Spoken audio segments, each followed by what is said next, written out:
2010, Mitch has operated the Have Faith Haiti mission in Port-au-Prince, Haiti, a home and school to more than 60 children, which he visits every month without exception.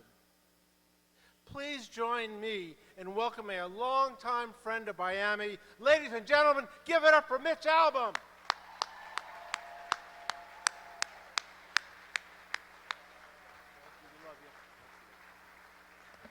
Thank you all. It's very kind. Thank you. There's not going to be a moment where I read off these prompters here or pull out any 3x5 cards. I am actually going to speak, as I usually do, from my heart and from my head. Actually, this goes back to the very first time I went out and spoke publicly, which was such a disaster, it scarred me for the rest of my life. I was a young sports writer in the South Florida area. I had never been asked to speak to anybody for any reason whatsoever. And out of the blue, I was invited to give a talk to a lodge for a breakfast meeting. It was like an elk or a moose or something with antlers, I don't know. And having never been asked to speak before, I did what probably many of you would have done. I typed up a speech ahead of time. And I arrived at this Saturday morning lodge breakfast, and as you know, South Florida has a pretty good elderly population. And I walked into the room and was the youngest person there by 97 years. And I proceeded to do what they tell you to never do in Speaking 101. I read my speech with my head down the entire time. And when I finished, I looked up to a sea of sleeping faces, and I said, well, that's it. Are there any questions? Nothing. Are there any comments? Nothing. So I sat down to, this kind of thing, and they were taking the plates away, and I was feeling like a complete failure, and this one older gentleman came up to me, put his arm around me, and said, can I ask you a question? So now I was just happy to have anybody talking to me, And I said, sure. And he said, are you going to eat that Danish? So that was it for prepared speeches. But the real reason I don't really need pieces of paper or a teleprompter is the short message that I want to share with you is something that honestly just keeps happening in my life over and over again. There's an old expression that is credited to John Lennon. I don't know if he said it or not. Life is what happens to you when you're busy making plans. Life is what happens to you when you're busy making plans. It's proven to be kind of the motto of my existence. When I was in college, I took a class with a professor named Maury Schwartz. It was the very first class on the very first day of Brandeis University in 1975. I was a freshman. I still remember it because I walked to the class. It was Introduction to Sociology. I walked to the room, looked in the room, and there were 9 kids in the class. And being a typical freshman, I said, oh, no, this is much too small a class. If I cut it, they'll know I'm not here. I wanted a class like about this size, So I was actually leaving, turning to leave, and drop the class at the registrar's office when the professor began to call roll. And one of the problems when your last name begins with A, you can't get out quickly enough. And I heard him call my name. I heard him say Mitchell Albom. Now, I could have left, could have walked on and dropped the class. But out of guilt, I slid back in and I said, here. And this professor, his name was Maury Schwartz, who stood about yay high, who had silver hair, green eyes, crooked tooth smile. He looked up from his roll thing and he said, is it Mitch or Mitchell? Which do you prefer? I'm sure that doesn't mean anything to you, but to me, I was touched that he said that because I have one of those names every year, Mitch, Mitchie, Mitchell, whatever they decide to call you. So I said, well, Mitch, my friends call me Mitch. He said, Mitch it is. And Mitch? I said, yeah. He said, I hope one day you'll think of me as your friend. So I knew cutting the class was out of the question at that point. But that began this amazing relationship that I had with Maury. It spanned all 4 years. I ended up majoring in sociology. I ended up taking every class that he offered, became more of like an uncle to me than a teacher.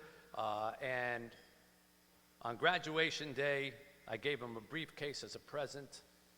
He was so touched by it. He took me around. He gave me a big hug. He said, Mitch, you're one of the good ones. Promise me you'll stay in touch. I said, I will. Promise. I said, I promise. Say it in a sentence. Okay, Maury, I promise I'll stay in touch. Then I graduated, went out into the world to do all those nice things you just heard in the introduction, and proceeded to break that promise for 16 straight years. Not a phone call, not a letter. My career was taking me places. My ambition was taking me places. My desire to do well, accumulate, make a name for myself. And I forgot about my teacher until one night I was watching the Nightline program, doing this, the great American male tradition, came upon Ted Koppel talking to a thin, sickly, white-haired version of my old professor, Maury Schwartz, who I, through this program, found out was dying from Lou Gehrig's disease. Life is what happens to you when you are busy making plans. I made a phone call, thought it would be a one-time phone call. By the time I was done with the phone call, he had kind of guilted me into coming for a visit.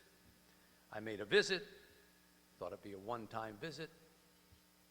By the time I was done sitting with this man in a wheelchair, suffering from one of the cruelest diseases on earth, you know ALS, then you know it snips the connection between your brain and the rest of you, and you slowly become a useless husk that needs to be carried from place to place. But your mind stays perfectly intact throughout the whole process. And as I sat there with him and watched him talk about the amazing things that were happening in his life, and how this dying period was actually his period of like a leaf at the end of its life on a tree, becoming the most colorful, seeing all these amazing things. And when I flew home that night, I said, you know, you're 37 years old, perfectly healthy. He's 78 years old and dying, and he seems 10 times happier with his life than you are. What's the matter with this question? What's the matter with this equation? And I began to go back the next Tuesday, the next Tuesday, the next Tuesday, and all the Tuesdays that Maury had left in his life, to try to get the answer to that question: what do we know when we're really looking death in the face that puts everything into perspective? And wouldn't it be great to have that perspective now, when we're young enough and healthy enough to do something about it? I did not intend to go for 6 or 7 months worth of Tuesdays, but life is what happens to you when you're busy making plans. And one of the things that Maury taught me when I was sitting with him and we were going through all the things that matter in life came about quite by accident. Other people would come and visit him during the day, sometimes even on Tuesdays, and I would notice that there was a pattern to when they would come and visit him. A lot of people were not comfortable visiting someone who's sick or dying. And these people would have like a plan. You know, they'd have photos, they'd have the stories, they were saying, I'm going to be upbeat, I'm going to be funny, I'm going to tell them jokes, you know, nothing down, nothing serious. And the door would open to his office, and they would go in, the door would close, and they would come out an hour later in tears. But they would be crying about their divorce, their love life, their job, and they say, I don't know what happened. I went in to try to cheer him up, but after about 5 minutes, I started asking me questions, so I started telling them, and they started really asking me questions. I started really telling them, and then I started opening up, you know. I tried to be comforting to him, but he ended up comforting me. And I watched this happen so many times that finally I said to him, Maury, I don't get it. If ever anyone had finally earned the right to say, let's not talk about your problems, let's talk about my problems, it would be you. You've hit the mother lode of sympathy here. You need to be carried from place to place. You need someone to turn your head just so that you can see them. You need someone to reach down your throat and pull up the phlegm lest you choke on it. You are the centerpiece of sympathy, Maury. Why don't you take advantage of it? And he looked at me as if I had just stepped out of a spaceship. He said, Mitch, why would I ever take from people like that? Taking just makes me feel like I'm dying. Giving makes me feel like I'm living. Giving makes me feel like I'm living. It is a profound little sentence, and one that started to stay in my head. And so when I found out that Maury was afraid that he was going to leave his family with this enormous debt from medical bills that he couldn't pay, I got the idea that maybe I could write a book and help raise money for him. I went around to publishers all over New York. Everyone told me it was a stupid idea. Boring, depressing, you're a sports writer, nobody's going to read you on that subject. But I kept pushing. I found one publisher who was willing to publish the book 3 weeks before Maury died. Gave us just enough money to pay his medical bills, which I gave to him and said, don't worry at least about what's going to happen to your family. Take this money. Sat down to write a book. I'd never written a book like that in my life. No one was going to read it, that's what I was told. My literary agent actually said, nobody's going to read it, don't worry about it. I wrote it from the heart, and I planned to return to sports writing. And then a book came out. And for some strange reason, somebody read it, somebody else read it, they passed it on, they passed it on, they passed it on, passed it on. And now, it's the best-selling memoir in the history of publishing. And I don't do that for applause.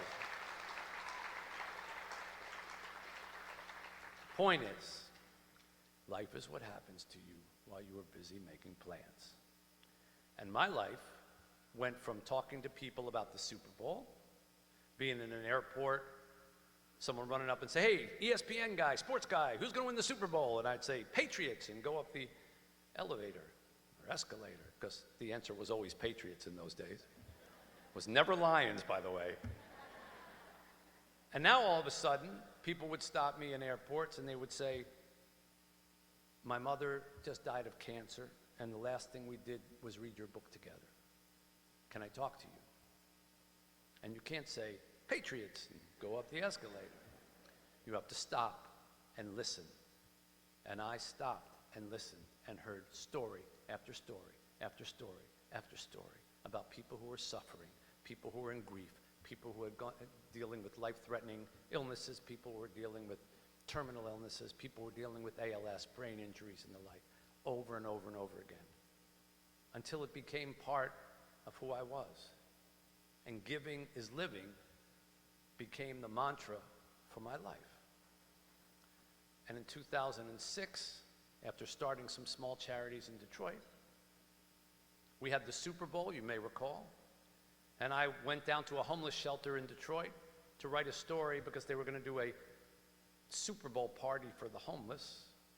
I didn't know what that was, but it turned out it was just a euphemism for getting all the homeless people off the street so they wouldn't bother the customers, and sticking them in a shelter for 3 days, and then on Monday morning kicking them out. So I went down to a homeless shelter in Detroit to write a story about how you can't just give help to homeless people and then take it away from them. And while I was down there, I was online to get the meal. You know, I got my soap and my blanket and my bed assigned. I was standing online for the meal, and this guy in front of me turns around, looks me up and down. He says, aren't you Mitch Albom? I said, yeah. And then he looks me up and down again. He says, so what happened to you? Yeah, I laughed too. And then I thought, you know, that is a perfectly acceptable question.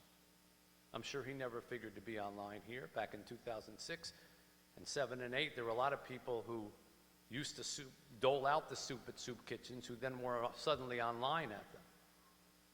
And so I went back and I wrote a story about meeting this guy for the Free Press.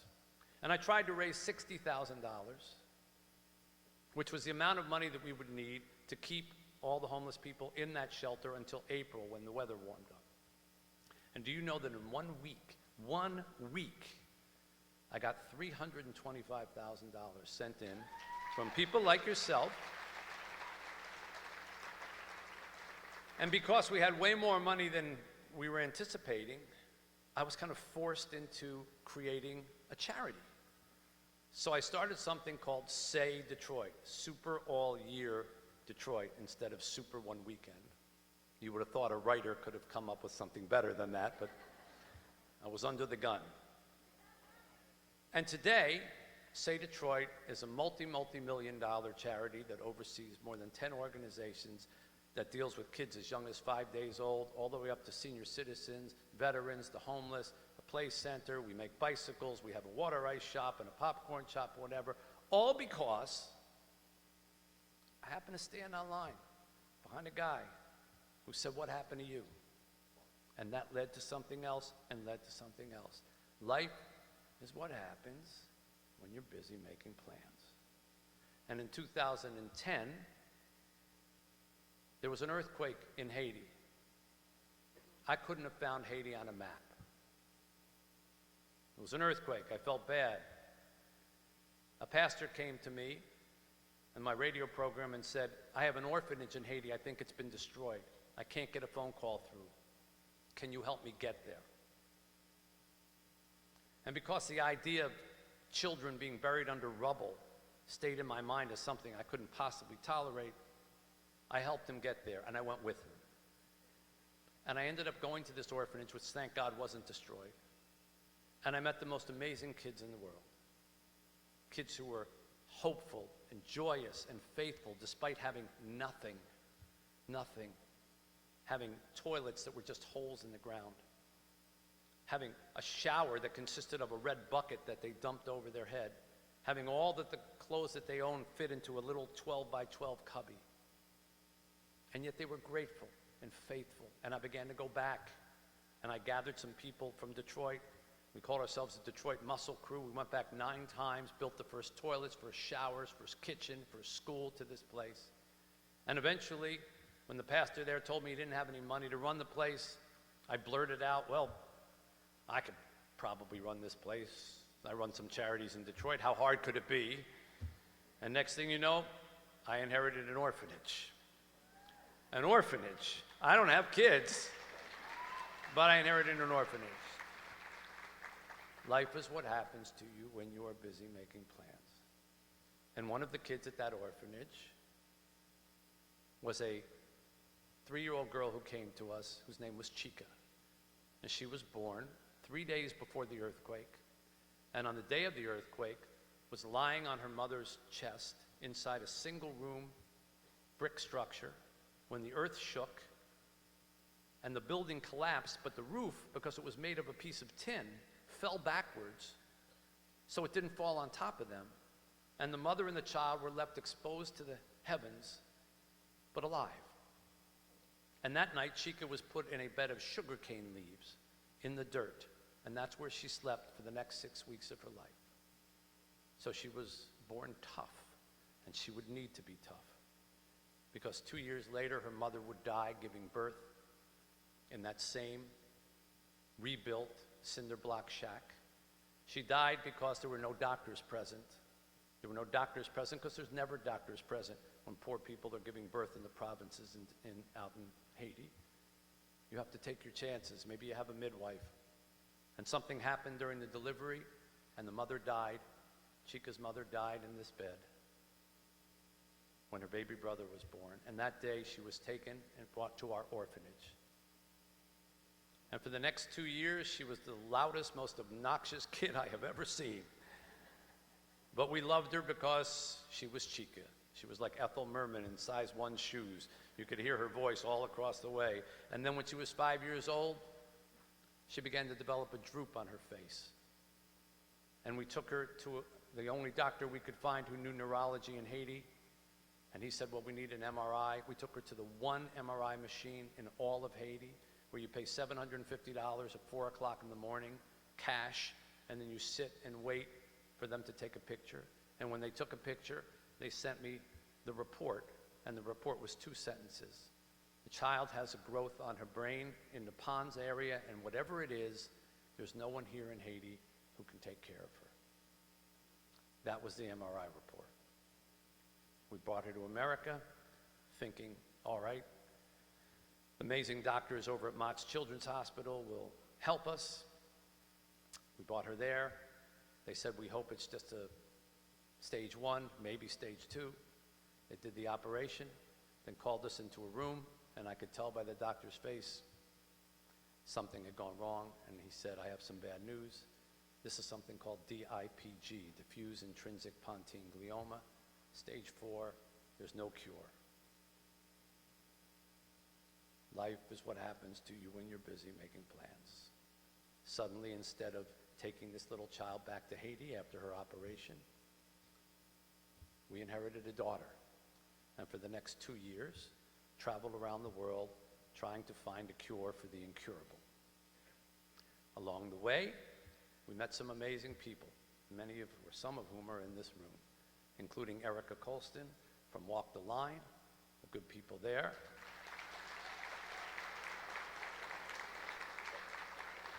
Many people over at Beaumont, Mott's Children's Hospital, the Recovery Project, and the like. And as a result of that, I made connections in this world and met people in this world and championed, as much as I could on the radio and other places, the whole issue of taking care of people with brain injuries. And the amazing no fault that we had in this state, and the great empathy that Michigan led the nation with in taking care of people with brain injuries. And I was proud to be from the state of Michigan where we had that and had services like that. And unfortunately, as you all know, those services have been taken away largely as a result of legal maneuvering, politics, money, insurance, and the like. You don't need me to review that. I don't want to spoil anybody's dinner. But there are people here who still fight that fight. And so my message to you throughout all of these things is that there is no such thing as a small act. There is no such thing as a small act when it comes to doing something good or doing something right. I look back on all of these things. Chica, making the decision to bring her up, making the decision to try to fight to save her life, giving her 2 more years of life instead of, as they told us, she'll be dead in 4 months, just take her home. That homeless guy, the shelter, I could have skipped it, written something else, went down, did it, started a charity. Look at what it's grown into. Maury, the day I went into his class, I think back on that all the time. I was standing in the doorway, and I looked at that room, and I said, this is too small. I want a place where I can cut the class. And then I heard him call my name, and I said, it's not the right thing. He called my name. Shouldn't cut it. Let me slide back in here. If I had not slid back into that room, I guarantee you I would not be standing in front of you right now. On such little moments of our life do our lives change, and the people that we affect change. So I know many of you are doing really hard, difficult work, and with the changes in the law, it didn't make things any easier. But never think that every one little thing that you do doesn't matter. Never think that every one little act of kindness that you have, or caring, or patience, doesn't change something which has a ripple effect to change something else, and to change something else, and to change something else. I am standing before you as a literal pool of ripples that have led one to the other to the other. And I'm very anxious to find out what the next ripple is, because I have learned my lesson. Life is what happens when you are busy making plans. So continue, please, to do the amazing work that you do on behalf of the people who need it the most. You are remarkable in your accomplishments, but even more remarkable in your doggedness to stand behind people who most need the help. And I am in awe of the work that all of you do. And every time I have a table full of my kids here right now, because I promised I would take them to the movies after I did this. And amongst that table, sitting in the back there, are 2 kids who go to therapy now at Walk the Line and the Recovery Project, thanks to the connections that you made, and 1 young man who's in his 2nd year of medical school as a result of coming through our orphanage and school.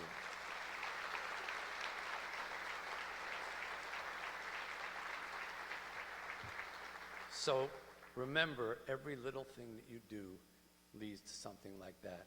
And don't ever complain if your life doesn't go as planned, because the life that is already planned for you is probably something better than you could possibly imagine. I know it has been for me. Thanks so much for listening to me tonight. God bless all of